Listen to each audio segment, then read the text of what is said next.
Selamat pagi Bapak Ibu sekalian yang sangat saya hormati. Salam sejahtera untuk kita semua. Salam. Assalamualaikum warahmatullahi wabarakatuh. Terima kasih kepada Bapak Ibu pembicara yang sudah berkenan bergabung untuk memberikan materinya dalam Papua Strategic Policy Forum yang kelima dan nanti keenam yang akan dilanjutkan ketujuh secara maraton dalam minggu ini. Bapak Ibu sekalian yang sangat saya hormati, Papua Strategic Policy Forum 567 nanti akan secara khusus membahas persoalan hak asasi manusia dan peluang rekonsiliasi yang kelima. Kemudian PSPF ke-6 akan membahas persoalan pembangunan dan juga pelayanan publik serta perlindungan terhadap hak-hak dasar masyarakat asli Papua. Dan yang terakhir nanti PSPF yang ketujuh akan membahas partai politik lokal di Papua. Bapak Ibu sekalian yang saya hormati, para peserta PSPF 5 yang saya hormati, setiap kali kita berbicara tentang Papua, kita harus memulainya dengan mengidentifikasi permasalahan yang sampai sekarang masih dihadapi, baik di Provinsi Papua maupun Papua Barat.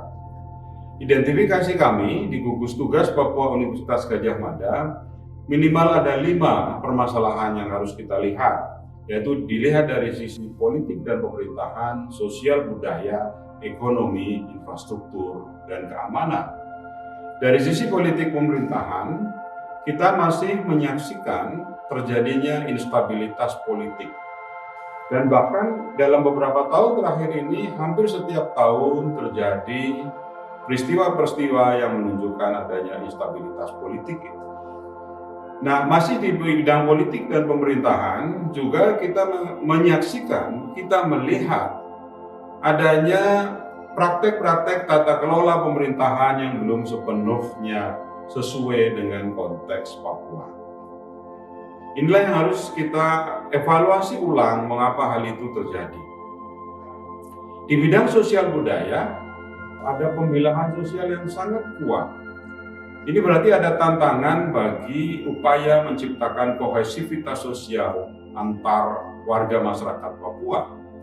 Pemilahan sosial itu terjadi misalnya perbedaan antara kami sebagai orang asli Papua dan kalian sebagai pendatang. Tetapi sesama orang asli Papua juga masih membedakan dirinya antara orang pantai dengan orang gunung. Sesama orang gunung masih membedakan dirinya antar suku yang ada. Kaudamal, Akudani, Agunduga, Akume, dan seterusnya. Ini problema sosial yang terjadi, eksis, ada di Papua. Di bidang ekonomi, terjadi marginalisasi terhadap ekonomi subsisten, marginalisasi terhadap pelaku-pelaku ekonomi lokal. Sebabnya bisa beragam, mungkin karena ketidakberdayaan masyarakat itu sendiri, atau karena perbedaan dalam hal kualitas etos kerja, antara masyarakat asli, sesama masyarakat asli, atau antara masyarakat asli dengan pendatang. Kita harus lihat ini, persoalan ini, dan kemudian dicarikan solusi yang tepat. Bagaimana agar ada keberdayaan ekonomi untuk masyarakat asli Papua.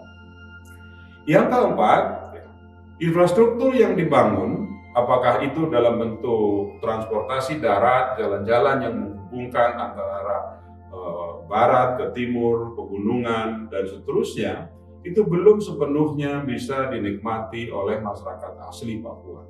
Karena itu perlu dirancang sebuah desain bahwa upaya membuka isolasi dengan misalnya membangun sarana transportasi seharusnya didahului oleh upaya pemberdayaan ekonomi masyarakat lokal.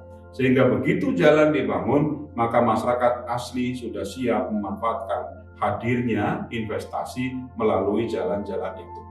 Yang kelima, persoalan keamanan. Kita masih melihat terjadinya konflik, baik konflik antar warga masyarakat, antara warga masyarakat dengan aparat, bahkan terjadi juga antara aparat, atau antara aparat dengan warga masyarakat juga seperti itu. Nah, Konflik-konflik sosial termasuk yang melibatkan aparat keamanan juga harus dicarikan solusinya. Solusi yang tepat bagaimana mengatasinya. Bagaimana menciptakan situasi atau suasana sehingga terjadi kepatuhan dari warga masyarakat, kepatuhan terhadap hukum positif. Bagaimana masyarakat juga bisa menerima kehadiran aparat keamanan. Tetapi di sisi yang lain, aparat keamanan juga harus memahami konteks sosial budaya masyarakat asli Papua. Sangat penting bagi aparat keamanan yang akan bertugas di Papua untuk dibekali dengan pemahaman konteks lokal itu. Sehingga apa yang dilakukan dalam tindakan-tindakan pengamanan masyarakat dilakukan secara tepat.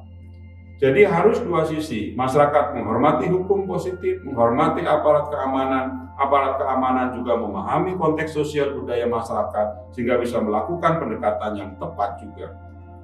Di samping itu tentu saja jangan sampai ada oknum-oknum aparat keamanan yang memanfaatkan situasi di Papua untuk keuntungan sendiri. Yang ini justru menimbulkan persoalan semakin memperkeruh suasana yang ada di Papua. Ini benar-benar harus kita lakukan upaya-upaya secara sungguh-sungguh.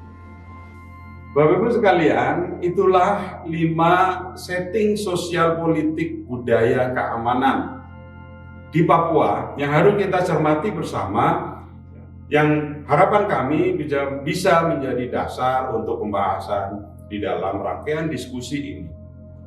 Dengan setting yang semacam itu, bagaimana seharusnya penyempurnaan Undang-Undang Otonomi Khusus dilakukan? Sekarang kita melihat berbagai tantangan yang ada, reaksi dari masyarakat atau sekelompok kecil masyarakat mungkin yang melakukan penolakan-penolakan. Tetapi itu mestinya tidak menyurutkan niat baik semua pihak. Apakah pemerintah pusat, pemerintah daerah, elit lokal, untuk mari kita bersama-sama menyempurnakan Undang-Undang Otsus.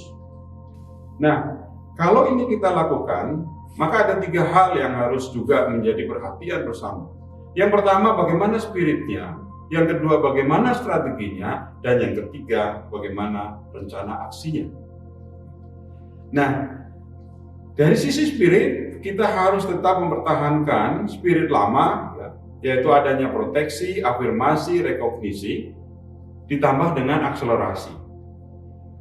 Dari sisi strategi, dalam perumusan maupun implementasi otonomi khusus nantinya, maka harus bersifat adaptif, yaitu kontekstual sesuai dengan kebutuhan masyarakat maupun kebutuhan daerah. Juga harus bersifat akomodatif.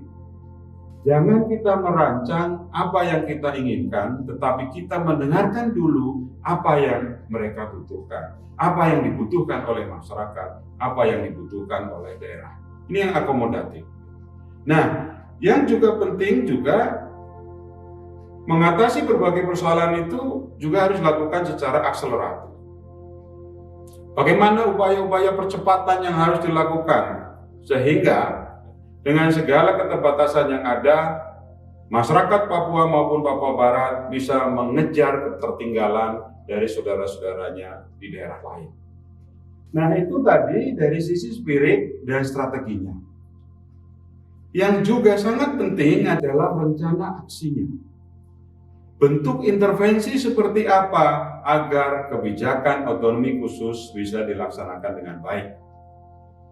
Dalam hal ini ada 3 level yang harus kita perhatikan karena masing-masing berhubungan satu dengan yang lain. Yang pertama adalah pada level sistem. Maksudnya adalah landasan hukum yang kuat bagi implementasi Otsus itu sendiri.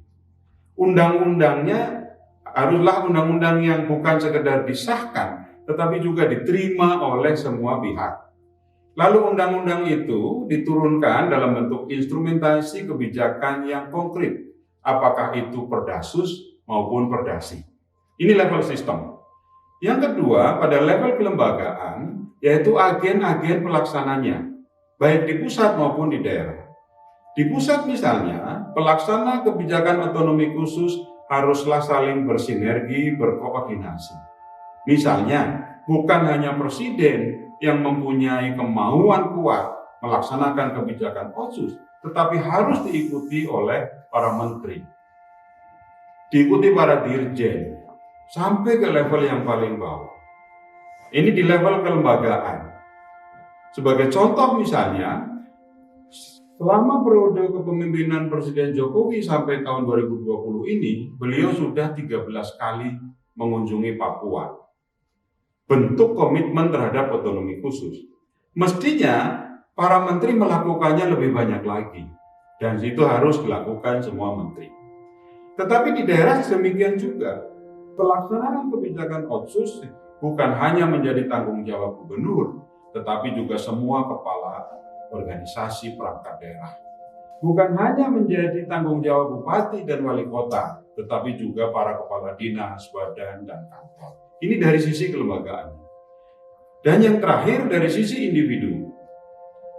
Pelaksanaan kebijakan otonomi khusus juga adalah tanggung jawab setiap individu, pejabat di pusat maupun di daerah, di pemerintahan maupun di politik, maupun di organisasi kemasyarakatan. Para tokoh masyarakat, tokoh adat, tokoh agama, tokoh perempuan, pemuda, mahasiswa punya tanggung jawab melaksanakan otonomi khusus ini. Tentu saja harus dilandasi dengan kemampuan, kapasitas yang memadai. Tetapi sangat penting juga di samping kapasitas atau kemampuan itu adalah komitmen untuk melaksanakan otonomi khusus itu sendiri.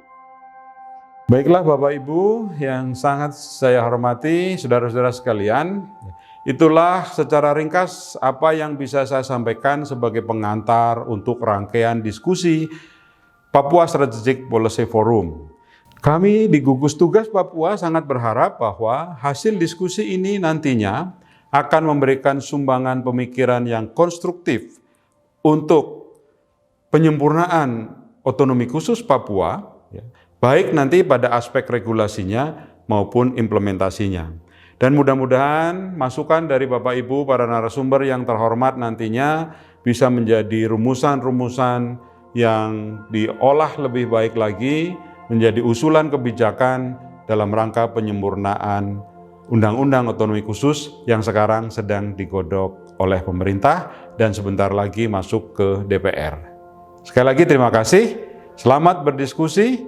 Mudah-mudahan membawa kemanfaatan bagi Papua dan juga bagi Indonesia. Sekian, billahi taufiq wal hidayah. Wassalamualaikum warahmatullahi wabarakatuh.